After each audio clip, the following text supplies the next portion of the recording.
Hello everyone, मैं हिना शर्मा और आज हम करेंगे। देखिए, आप जैसा कि देख रहे हैं कि यूजीसी हम कर रहे हैं। यूजीसी नेट के लिए तैयारी कर रहे हैं। यूजीसी नेट है, जून 2025 की प्रिपरेशन कर रहे हैं। जो भी एग्जाम आपका 27 जून में होने वाला है। एंड कॉमर्स का पेपर 2 का हम पढ़ने वाले हैं। और क्या टॉपिक पढ़ने वाले हैं? इंटरनेशनल बिजनेस के बारे में है, एक मैराथन है।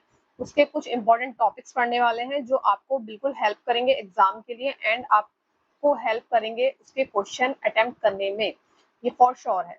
ठीक है, अगर आप नहीं जानते हैं, मेरा नाम है हिना शर्मा एंड मैं खुद जेआरएफ क्वालिफाई कर चुकी हूँ और मेरा रैंक रहा था ऑल इंडिया रैंक 57, 214 मार्क्स मेरे आए थे। ठीक है, अब चलते हैं। सबसे पहले ये थ्योरीज ऑफ इंटरनेशनल बिजनेस है, सबसे इम्पोर्टेंट है। हर कोई इनको पढ़ रहा है, पढ़ता है जो भी यूजीसी नेट की तैयारी कर रहा है और इंटरनेशनल बिजनेस पढ़ के जाएगा तो वो थ्योरीज जरूर पढ़ेगा। ठीक है, तो सबसे पहले मर्चेंटाइल थ्योरी है। मर्चेंटाइल थ्योरी क्या कहती है? मर्चेंटाइल थ्योरी कहती है कि जो वेल्थ है ना, वो सिर्फ गोल्ड एंड सिल्वर है ना, वो सिर्फ गोल्ड एंड सिल्वर है। इसे हम मर्चेंटिलिज्म भी कह सकते हैं। इसके लिए कोई नाम नहीं है एक स्पेसिफिक कि किसने प्रोफाउंड किया था इसको, क्योंकि 2-3 लोग थे जिन्होंने बार-बार इसके बारे में बात की है। तो one of the earliest theory है ये, सबसे पुरानी इंटरनेशनल ट्रेड की। It view at a global, अब ये ध्यान रखना है आपको, जीरो सम गेम कि जो मर्चेंटाइल थ्योरी है वो जीरो सम गेम मॉडल है या जीरो सम गेम है, वेयर वन नेशंस गेन, एक नेशन को गेन होता है तो दूसरे नेशन का लॉस होता है। कैसे? जो गोल्ड है, अगर आप देखें जो गोल्ड है तो वो तो वर्ल्ड में फिक्स्ड है ना। अब ये कुछ कंट्रीज हैं, तो अगर जो ट्रेड करेंगी तो ये गोल्ड तो फिक्स है। तो अगर किसी का गोल्ड इंक्रीज हो रहा है तो किसी का तो गोल्ड डिक्रीज हो रहा होगा। ठीक है ना, कुछ लोगों का इंक्रीज हो रहा है। अगर ये लोग आपस में ट्रेड कर रहे हैं और इसका गोल्ड इंक्रीज हो रहा है तो इसका डिक्रीज हो रहा होगा। तो यही बात यहाँ पर कही है, इसीलिए से जीरो सम गेम कहते हैं। और यहाँ पर क्या एम्फेसाइज किया जाता है कि एक्सपोर्ट ज्यादा करना चाहिए किसी कंट्री को, इम्पोर्ट कम करना चाहिए, मर्चेंटाइल थ्योरी कहती है। ठीक है, कॉलोनियल एक्सप्लॉयटेशन इसका एक एग्जांपल है जो कि अभी हम आगे बात करेंगे। अक्यूमुलेटेड वेल्थ की बात यहाँ की जाती है, मतलब कि वेल्थ को एक्यूमुलेट करना, इकट्ठा करना है, अपने पास रखना है, उसे जाने नहीं देना है। जिसके पास ज्यादा गोल्ड होगा वही ज्यादा वेल्थ, वही कंट्री वेल्थी होगी। ठीक है, ये मर्चेंटाइल आपकी थ्योरी कहती है। अभी देखिए mercantile theory, the theory of, ये तो एब्सोल्यूट थ्योरी आ गई, लेकिन मर्चेंटाइल के बारे में मैं बता देती हूँ। जो ये वर्ड यहाँ पर यूज हुआ है ना, कॉलोनियल एक्सप्लॉयटेशन, तो कॉलोनियल एक्सप्लॉयटेशन में यही होता था। जैसे कि इंडिया जो कॉलोनी बना था ब्रिटेन की, है ना, ब्रिटेन की कॉलोनी बना था, तो ब्रिटेन ने क्या करना शुरू कर दिया था, अपने यहाँ से इंडस्ट्रीज जो थी, ब्रिटेन में इंडस्ट्रीज थी, वहां से कपड़े सस्ते बनाए जाते थे, उनको आगे यहाँ बेचते थे, जिससे कि इनके खुद का डोमेस्टिक ट्रेड पिट जाए और इनका ट्रेड बढ़ जाए और उसको चीपर दाम में बेचते थे। तो इनका वेल्थ इंक्रीज होगा और इंडिया का डिक्रीज होगा। तो ये कॉलोनियल एक्सप्लॉयटेशन भी वर्ड होता है, मतलब इसका ही पार्ट है मर्चेंटाइल थ्योरी का। ठीक है, द थ्योरी ऑफ, ये दूसरी थ्योरी है, the theory of absolute advantage. ठीक है, एब्सोल्यूट एडवांटेज क्या है इसमें? इसको दिया है एडम स्मिथ ने, ये मैचिंग में आ जाता है। एंड आपके अभी जो ये दिसंबर 2024 था ना, उसमें भी ये मैचिंग में आए थे। तो ये एक पीवाईक्यू है और रिपीटेड पीवाईक्यू है, हर बार पूछा जाता है लगभग। और इसका ईयर क्या है? 1776 में आया था। वेल्थ ऑफ नेशन बुक थी एडम स्मिथ की, उसमें एब्सोल्यूट एडवांटेज के बारे में उन्होंने बात करी थी। ठीक है, अब एब्सोल्यूट एडवांटेज में क्या होता है? एब्सोल्यूट एडवांटेज में है कि दो कंट्रीज हैं ए एंड बी, उनके पास लेबर है, मतलब रिसोर्सेज हैं, लिमिटेड रिसोर्सेज हैं। तो गुड ए जो कर रही है, गुड एक्स ए का, ए जो गुड एक्स बना रही है 25 यूनिट्स बना रही है, एंड गुड वाई की वो 10 ही यूनिट्स बना पाती है। ठीक है, तो वो 25 यूनिट्स, मतलब गुड एक्स को ज्यादा अच्छा कर पा रही है जो ए है। एंड बी कंट्री को अगर देखें तो वो गुड वाई में ज्यादा अच्छा कर पा रही है। तो इसमें क्या होगा कि अब बना पाती है 10, ये बना पाती है सिर्फ एक्स का 10। तो इसमें क्या होगा? रिसोर्सेज होती हैं लिमिटेड। ठीक है, तो कोई ए और बी ना सिर्फ एक यूनिट बनाए, एक्स को बनाए केवल, ये ए बनाएगी एक्स को और बी कंट्री जो है बनाएगी गुड वाई को, और आपस में ये एक्सचेंज कर लेंगे। बी को जरूरत होगी तो ए से ले लेगा एक्स गुड, ठीक है ना, ए से लेगा, और बी उसको ए को जरूरत होगी वाई गुड की तो वो बी से ले लेगा। ठीक है, ये आपका एब्सोल्यूट एडवांटेज इसे कहते हैं। ठीक, इसको कहते हैं, देखिए जैसे अभी पीछे जीरो सम गेम देखा था, यहाँ पॉजिटिव सम गेम कहते हैं, पॉजिटिव सम गेम मॉडल कह सकते हैं। ठीक है, ये आपको ध्यान रखना है, ये भी पीवाईक्यूज में पूछा जाता है। देखिए अब थर्ड ये theory, the theory of comparative advantage. Comparative advantage है, यहाँ पर कंपेयर करेंगे, अपने में ही कंट्री कंपेयर करती है। Was introduce by David Ricardo in 1817। David Ricardo ने दिया है, ध्यान रखिएगा, पीवाईक्यू है ये एक कंपैरेटिव एडवांटेज थ्योरी किसने प्रोफाउंड किया, तो डेविड रिकार्डो ने की है, ठीक है। Even if one country is more efficient in producing all goods, it can still benefit from trade in goods where it has lowest opportunity cost। और यहाँ at least minimum least opportunity cost या minimum opportunity cost की बात होती है। ये keyword भी आपको ध्यान रखना है, स्टेटमेंट वाले क्वेश्चंस में ये पूछा जाता है कि कंपैरेटिव एडवांटेज में अपॉर्चुनिटी लोएस्ट अपॉर्चुनिटी कॉस्ट की बात की जाती है। लोएस्ट अपॉर्चुनिटी कॉस्ट क्या है, country should produce the goods it sacrifice least to make. इसको अभी हम थोड़ा सा आगे भी समझेंगे कि जब कोई कंट्री जिस गुड्स को ज्यादा बना पा रही है उसको बनाए, और जो दूसरा वो कंपैरेटिवली थोड़ा लोअर बना पा रही है उसको स्किप करके कहीं और से ले ले, जिससे कि उसकी अपॉर्चुनिटी कॉस्ट थोड़ी कम हो जाए, है ना, लेस हो जाए। और specialization and trade lead to increase total output and mutual gain. दो कंट्रीज है उनमें जो स्पेशलाइज्ड है वो बनाएंगे, जिससे कि उन्हें म्यूचुअल गेन होगा एक दूसरे से ट्रेड करने पर। अब देखिए इसमें होता क्या है, थोड़ा सा एब्सोल्यूट एडवांटेज और कंपैरेटिव एडवांटेज में थोड़ा सा कंफ्यूजन हो जाता है बच्चों को, तो वो मैं यहाँ क्लियर कर देती हूँ। इसमें भी क्या है, वही चीज है कि दो कंट्रीज हैं A and B, and labour है वही वन, जिसे हम कहेंगे लिमिटेड, है ना, लिमिटेड ही है। तो अभी ए को अगर आप देखें तो गुड एक्स में वो 10 बना रहा है, यहाँ 5 बना रहा है। बी को देखो यहाँ 6 बना रहा है, यहाँ 4 यूनिट्स बना रहा है, ये यूनिट्स है। तो ए जो है दोनों में ही बेटर है, दोनों में ही बेटर है ना। बी 6, तो इसका मतलब तो क्या होगा कि बी कुछ ना बनाए, ए ही बनाए। लेकिन ए नहीं बना सकता क्योंकि ए के पास है लिमिटेड फैक्टर, एक ही लेबर है ना, लिमिटेड फैक्टर है, तो वो सिर्फ एक ही आइटम बनाएगा। लेकिन अगर वो एक लेबर का यूज करके गुड एक्स बनाता है तो 10 बनते हैं, गुड वाई बनाता है तो 5 बनते हैं, लेकिन वो एक ही गुड बना सकता है। तो यहाँ पर कंपेयर करेंगे, कंट्री खुद को कंपेयर करेगी कि वो क्या बेहतर बना पा रही है। तो अब यहाँ पर देखिए ए जो है ना इसको बेहतर बना पा रही है, तो ए कंपनी तो ये बनाएगी, गुड एक्स बनाने वाली है, ठीक है।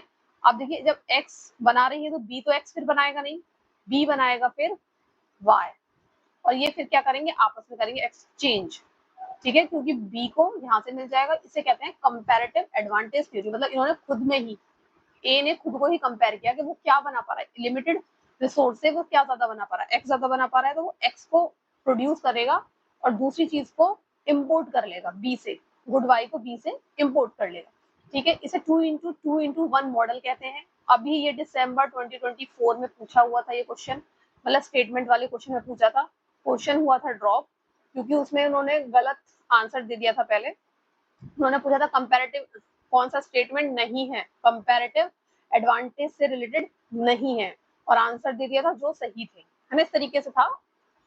तो उसमें 2:1 दिया था और 2x2 दिया था, तो 2:1 वाला सही था एंड 2x2 वाला गलत था, ठीक है, ये गलत था और ये सही। 2:1 मॉडल होता है कंपैरेटिव एडवांटेज का, ठीक है। और इसके कुछ एजम्पशन है, जैसे कि factor utilize to its full capacity, factor of production जो होते हैं लिमिटेड होते हैं और फुल कैपेसिटी तक हम उन्हें यूज करते हैं, और 2 कंट्रीज हैं जो प्रोड्यूस सेम गुड्स बनाती हैं, ऐसी सिर्फ 2 कंट्रीज हैं। देखिए अगली थ्योरी आपकी फोर्थ, हेक्सर ओलिन थ्योरी, इसे एचओ मॉडल भी कहते हैं। ये फाउंडेशनल कॉन्सेप्ट इंटरनेशनल ट्रेड में, जो कंट्री का ट्रेड के बारे में कुछ बताता है।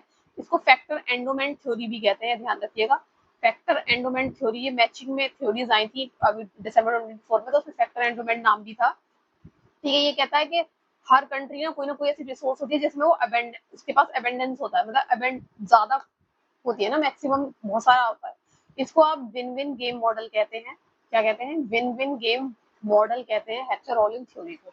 ये मॉडल, ये आपको उनके दूसरे नाम ये ध्यान रखने हैं, ठीक है। ये हेक्सर ओलिन थ्योरी क्या कहता है, अगर कोई कंट्री कैपिटल इंसेंटिव है तो वो कैपिटल इंसेंटिव गुड्स बनाएगी। अगर किसी के यहाँ लेबर ज्यादा है, जैसे इंडिया में लेबर ज्यादा है, बाहर भी लेबर जाती है काम करने के लिए, तो इंडिया क्या करेगी, लेबर इंटेंसिव गुड्स बनाएगी और उसको एक्सपोर्ट करेगी, मतलब बाहर बेचेगी, है ना।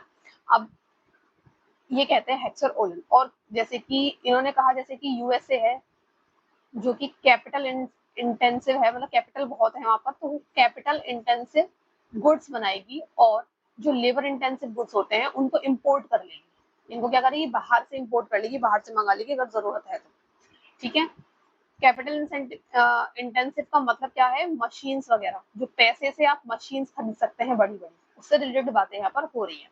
अब देखिए इसकी ये एजम्पशन, सभी सारी ही चीजों की एजम्पशन आपको पता होनी बहुत जरूरी है। एजम्पशन क्या है, यहाँ कहते हैं कि two country two goods two factor, labour and capital की बात हो रही है ना, two country two goods and two factor, ये ट्रिपल टू मॉडल, इसे ट्रिपल टू मॉडल कहिए या 2x2 मॉडल कहिए। कंट्रीज डिफर होती है, उनके फैक्टर्स जो होते हैं हर कंट्री के डिफरेंट होते हैं, गुड्स भी डिफर होते हैं फैक्टर इंटेंसिटी के हिसाब से, जो भी बताया। Factor are mobile within, मतलब एक कंट्री में तो फैक्टर घूम सकते हैं, जा सकते हैं जरूरत पड़ने पर, लेकिन वो बिटवीन दी कंट्री दूसरी कंट्री नहीं जाएगा कोई भी फैक्टर, या रिसोर्स की बात यहाँ हो रही है। ठीक है, कैपिटल की बात हो रही है यहाँ पे, लेबर की बात हो रही है। ऐसा ये कह रहे हैं कि लेबर एक कंट्री में है तो वहीं पे काम करेगी और वहीं पे अपने लेबर इंटेंसिव गुड्स बनाएगी, कहीं और दूसरी कंट्री में नहीं जाएगी, ऐसा इन्होंने एजम्पशन मानी थी। ठीक है, नेक्स्ट पर चलते हैं। ये आपका हो गया शायद फिफ्थ, और ये लियोनटिफ पैराडॉक्स। लियोनटिफ ने ये जो अभी ऊपर वाली हेक्सरोलिन वाली जो थ्योरी थी, है ना, हेक्सरोलिन की जो थ्योरी थी, उसको इन्होंने चैलेंज किया था।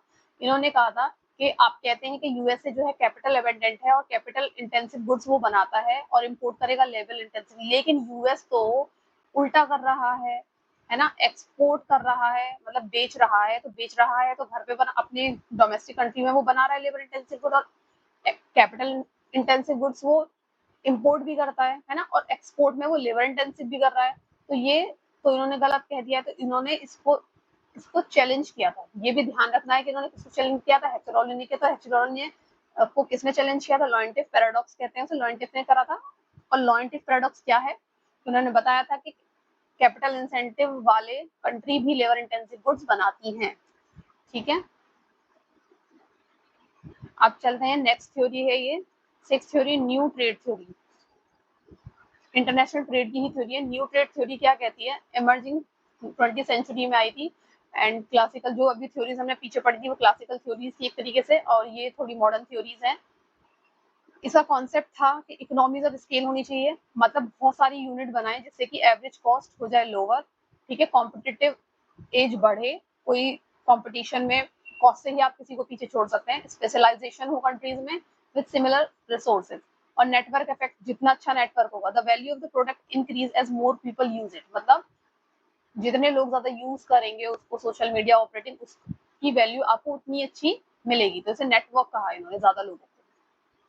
प्रोडक्ट डिफरेंशिएशन, प्रोडक्ट थोड़ा हटके होना चाहिए, है ना, यही तो लोग चाहते हैं। जैसे कि हटके क्या, जैसे कार ही है लेकिन जैपनीज कार और जर्मन कार, थोड़ा डिफरेंशिएशन तो है ना, कुछ क्वालिटी में या कुछ साइज में।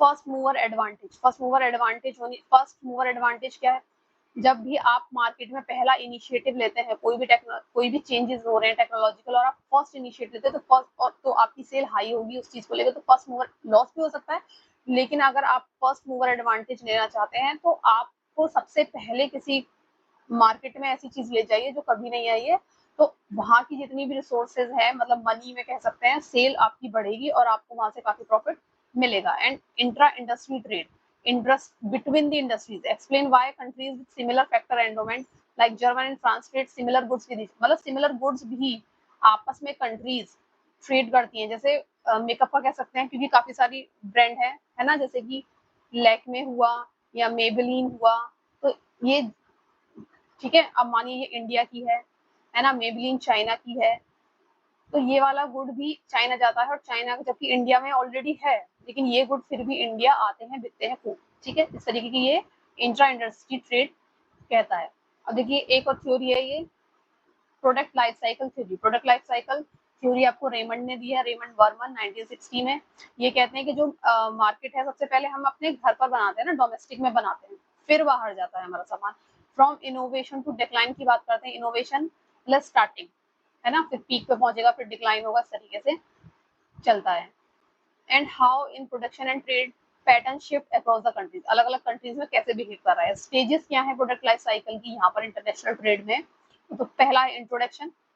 ठीक है, जो हम बना लेते हैं, पहला है इंट्रोडक्शन, इस तरीके से। यहाँ पर इंट्रोडक्शन में क्या होता है, product is new produce in innovating country, मतलब अच्छे कोई नया प्रोडक्ट आप इनोवेशन के साथ ही लाएंगे, वहां पर रिसर्च एंड डेवलपमेंट हाई होगी, मार्केटिंग कॉस्ट हाई करी होगी, मतलब एडवर्टीजमेंट वगैरह करा होगा बहुत ज्यादा। नो इंटरनेशनल ट्रेड, अभी इंटरनेशनल ट्रेड नहीं, जब इंट्रोडक्शन का टाइम होता है ना, कोई भी प्रोडक्ट हम लॉन्च कर रहे हैं, तो हम उसे सबसे पहले अपनी डोमेस्टिक मार्केट में ही तो बेचते हैं, जब वो अच्छा चल जाता है तब उसे इंटरनेशनल में ले जाते हैं, है ना। तो नेक्स्ट है ग्रोथ। ग्रोथ में क्या है, demand rise in other developed country, other countries से भी उसकी डिमांड आने लगेगी, आप एक्सपोर्ट शुरू करेंगे, कॉम्पिटिटर भी उसमें आने लगेंगे, फिर वो भी अपना सामान भेजने लगेंगे, फिर होगा मैच्योरिटी। देखिए ये है इंट्रोडक्शन, ये है ग्रोथ और ये है मैच्योरिटी, मतलब अब सैचुरेशन आ जाता है। प्रोडक्ट बिकम स्टैंडर्डाइज्ड हो चुका है, सब जान गए हैं। Production shift to countries with lower cost, मतलब कॉस्ट इनोवेटिंग कंट्री में स्टिल एक्सपोर्ट, और अभी भी आप एक्सपोर्ट कर रहे हैं, मैच्योरिटी आ चुकी है, अभी भी आप उसे एक्सपोर्ट कर रहे हैं, मतलब ज्यादा शेयर नहीं बढ़ रहा है लेकिन एक्सपोर्ट हो रहा है, बट कंपटीशन इंटेंसिफाई, और लेकिन कंपटीशन बढ़ रहा है। अब आ जाएगी डिक्लाइन की स्टेज, मैच्योरिटी के बाद डिक्लाइन आता है।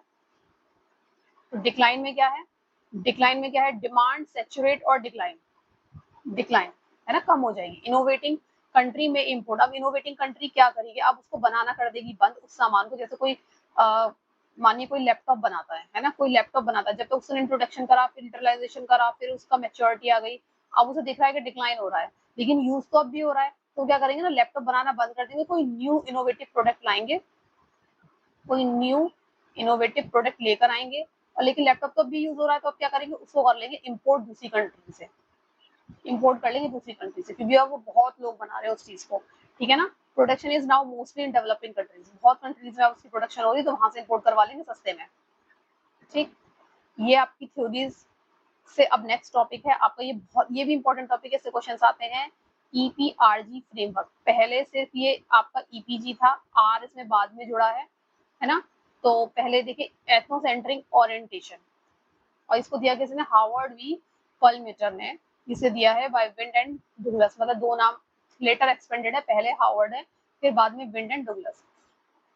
तो इसमें 4 ओरिएंटेशन है, 4 चीजें, एथनोसेंट्रिक ओरिएंटेशन, जब हम बाहर काम करते हैं ना, इंटरनेशनल ट्रेड हम कर रहे हैं या फिर बाहर काम कर रहे हैं, तो हम कौन सी टेक्निक अपना रहे हैं, तो यहाँ पर एथनोसेंट्रिक एक तरीका है, एथनोसेंट्रिक मॉडल है। क्या कहता है ये, home country is consider superior, जो हमने अपने यहाँ सामान बनाया है, जैसे कि बनाया है अचार, है ना, जैसे कि हम अचार बनाते हैं, हमारे इंडिया में बहुत अचार बनता है, तो सेम टू सेम आप उसे बेच देंगे बाहर, है ना। Product and strategies develop for the domestic market are exported with little or no addition, मतलब बिना किसी चेंज के आप सेम एज इट इज उसे बेचेंगे, क्योंकि आप होम, एथनो का मतलब है यहाँ पर होम, होम या डोमेस्टिक उसी को सुपीरियर रखते हैं। Decision making is centralize at headquarter, headquarter बिल्कुल होम कंट्री में होगा, है ना, वहीं से डिसीजन मेकिंग होगी। जैसे कि यूएस क्या है, firm selling the same burger globally without adjusting to local taste, US से जो है सेल, मतलब बहुत सारे जैसे बर्गर किंग और ये सब वगैरह है, सब जगह ऐसा ही बिकता है।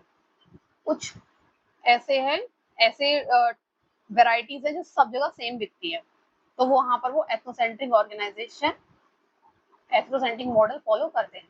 अब देखिए पॉलोसेंट्रिक में क्या है, each host country is treated as unique, जिस भी कंट्री में आप काम कर रहे हैं, जिस भी कंट्री में आपने, जैसे आपने जापान, जापान में कोई अपनी ऑर्गेनाइजेशन खोली है, जिसे ब्रांच कह सकते हैं, ऑलरेडी आप इंडिया में काम कर रहे थे, आपने एक ब्रांच अपनी जापान में खोली है, लेकिन वहां पर जो आप सामान बेच रहे हैं ना, थोड़ा सा उसमें चेंज कर देंगे जापान के अकॉर्डिंग। पहला था होम कंट्री को सुपीरियर माना है, अब यहाँ पर होस्ट कंट्री को सुपीरियर मानेंगे।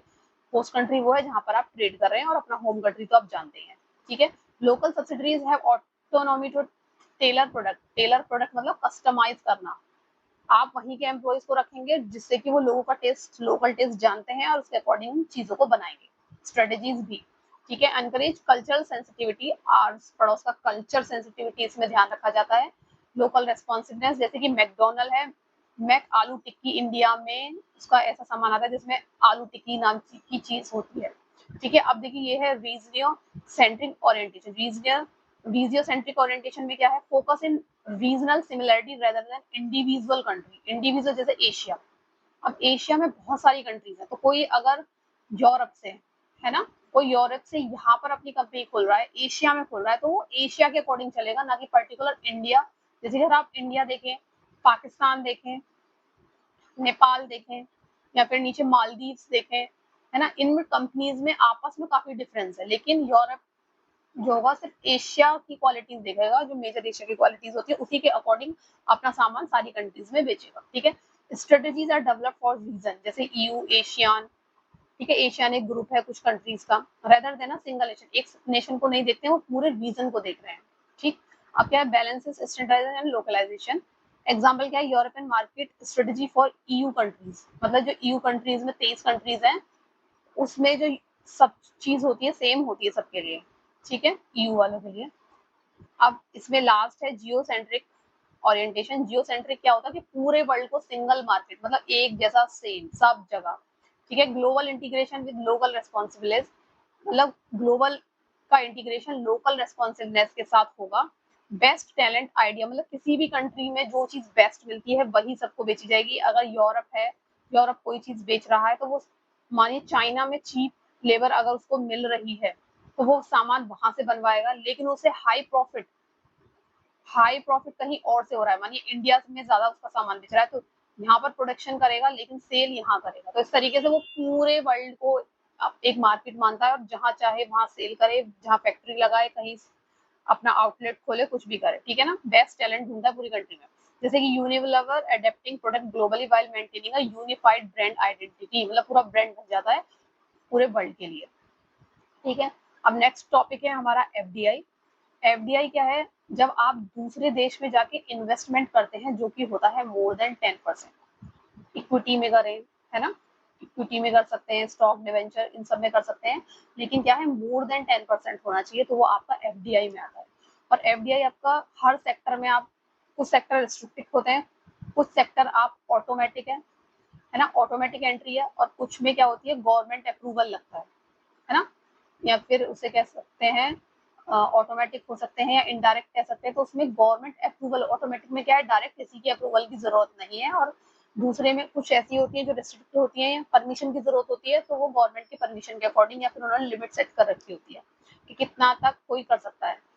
मोर देन 10% है, एटलीस्ट 10%, और उससे ज्यादा हो सकता है कितना भी, ठीक है।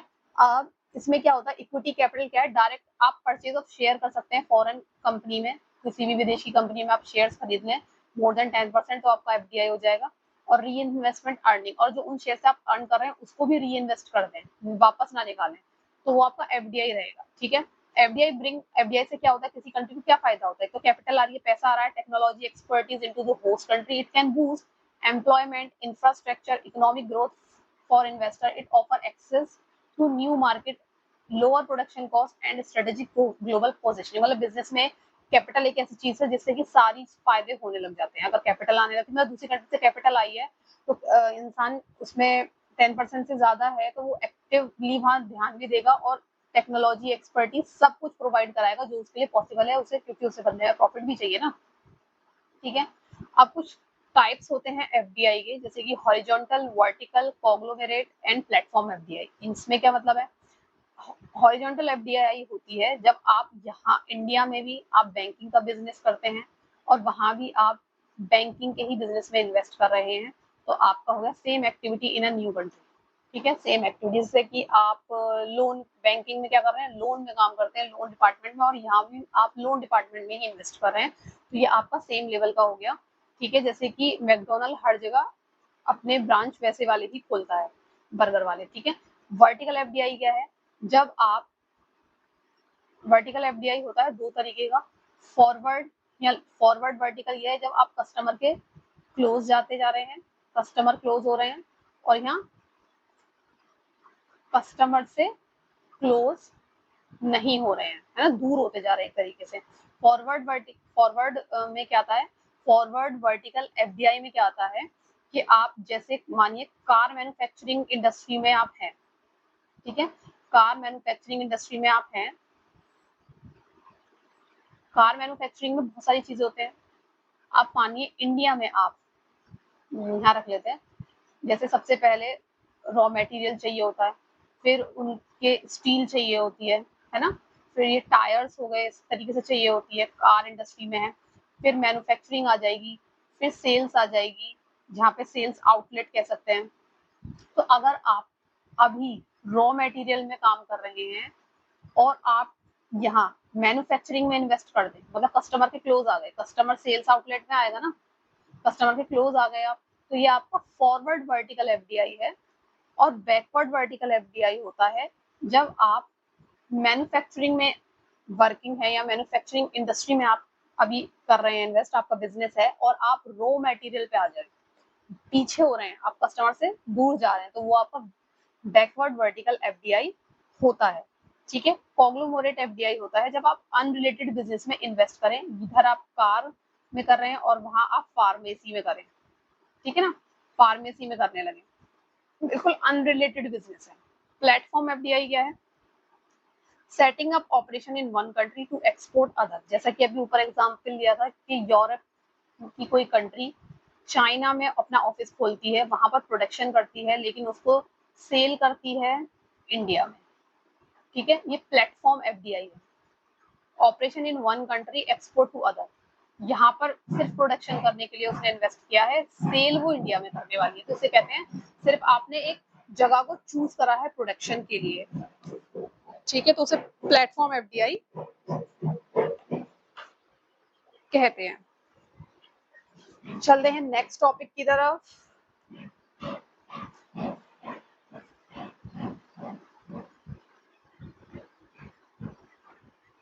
जैसे कि एफडीआई होता है, ऐसे ही आपका एक होता है फॉरेन इंस्टीट्यूशनल इन्वेस्टर, एफआईआई। ये आपका लेस देन 10% रहता है, क्योंकि 10% ज्यादा हो जाएगा तो एफडीआई में कंसिडर होगा। ये लेस देन 10% होता है और ये short term to medium term के लिए रहता है, क्योंकि इसमें क्या होता है, आपने पैसा इन्वेस्ट किया और कुछ कमाया और सारे को लेके आपने विड्रॉ कर लिया, ठीक है ना, क्विकली आपने मूव कर लिया, ठीक है, इस तरीके की चीज को एफआईआई कहते हैं। और आप कहाँ यहाँ पर इन्वेस्ट करते हैं? म्यूचुअल फंड में, पेंशन फंड, इंश्योरेंस कंपनी, ऐसी जगह आप इन्वेस्ट करते हैं, ठीक। Market impact, the large scale buying और सेलिंग सिग्निफिकेंटली इन्फ्लुएंस, मतलब लार्ज नंबर की बाइंग एंड सेलिंग होती है, मतलब पैसा आता है जाता है, ये बहुत होता रहता है, प्रॉफिट कमाया तुरंत वापस खींच लिया, इस तरीके से। और इसको कौन हैंडल करता है? एसबीआई से भी हैंडल करता है, ठीक है, also known as FPI. FPI भी कुछ ऐसे रिलेटेड होते हैं, lower risk foreign portfolio investor, इसको ये भी कह सकते हैं, is more commonly used, emphasize FII is under a broader regulatory framework. वैसे कहेंगे कि एफआईआई थोड़ा ब्रॉडर है, एफपीआई थोड़ा सा अलग है, वहां पर आप ग्रुप बना के, पोर्टफोलियो होता है। पोर्टफोलियो क्या है कि आपके पास, आपको जैसे 1 लाख रुपया इन्वेस्ट करना है, तो आप 1 लाख रुपया सिर्फ एक ही जगह इन्वेस्ट नहीं करेंगे, 3-4 सिक्योरिटीज में थोड़ा थोड़ा इन्वेस्ट करेंगे, थोड़ा थोड़ा, जिससे कि आप अपना रिस्क रिड्यूस कर सकते हैं। तो ऐसा कहाँ होता है? एफपीआई में होता है, फॉरेन पोर्टफोलियो इन्वेस्टर, ठीक है। अब दो चीजें और होती हैं एफडीआई में, एक होती है ग्रीन फील्ड एफडीआई, एक होती है ब्राउन फील्ड एफडीआई। जब आप दूसरी कंट्री में, इंडिया से मानिए आप यूएसए में कोई काम खोल रहे हैं और फ्रॉम स्क्रैच खोल रहे हैं, मतलब कि कोई हेल्प नहीं है, आप नया बिजनेस तैयार कर रहे हैं बिल्कुल बेसिक से, तो वो होती है ग्रीन फील्ड एफडीआई, ठीक है। This is when a company build it operation from the ground up in a foreign country, think of it starting with a green field of land, literally the company construct new facility, hire नया staff करेगी, नया setup होगा, बिल्कुल scratch से काम करेगी। तो इसमें लेकिन एडवांटेज भी है क्या? फुल कंट्रोल रहेगा, मॉडर्न इंफ्रास्ट्रक्चर और टेक्नोलॉजी रहेगी, strong signal of long term, जो कोई इतना पैसा लगा रहा है तो लगेगा ना जहाँ लॉन्ग टर्म चीजें चलने वाली है, ठीक है। अब दूसरा होता है ग्रीन फील्ड के जैसा ही दूसरा है टाइप है brown field FDI. Brown field का मतलब क्या है? आप ऑलरेडी जो चल रहा है, ऑलरेडी कोई बिजनेस रनिंग है, उसको आप परचेज कर लें, ठीक।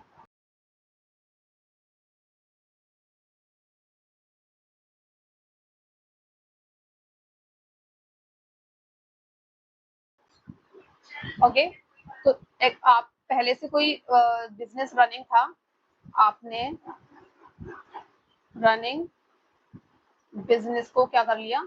परचेज कर लिया, अब उसको आप रन करेंगे, ठीक है। एग्जिस्टिंग एम्प्लॉय है, आपको कोई नया इंफ्रास्ट्रक्चर नहीं बनाना है, रनिंग बिजनेस आपको मिल रहा है, तो वो होता है brown field FDI. A company invest by acquiring और leasing existing facilities in the foreign country, it's like moving into a pre build house and renovating, बस रिनोवेट करेंगे आप उसे अपनी नीड के हिसाब से रिनोवेट करेंगे, बाकी सब चल ही रहा है। इसका फायदा क्या है? क्या एंट्री आपकी फास्ट हो जाएगी, क्योंकि अगर ग्रीन फील्ड एफडीआई है तो बेसिक से शुरू करने में टाइम लगता है ना। लोअर इनिशियल कैपिटल, और स्टार्टिंग में जो आपकी कैपिटल है वो जो जाएगी वो कम जाएगी, क्योंकि आपने परचेज कर लिया है, थोड़ा थोड़ा, हर कुछ नया नहीं है। एग्जिस्टिंग इंफ्रास्ट्रक्चर होगा और वर्कफोर्स आपका स्टाफ हो सकता है, ठीक है।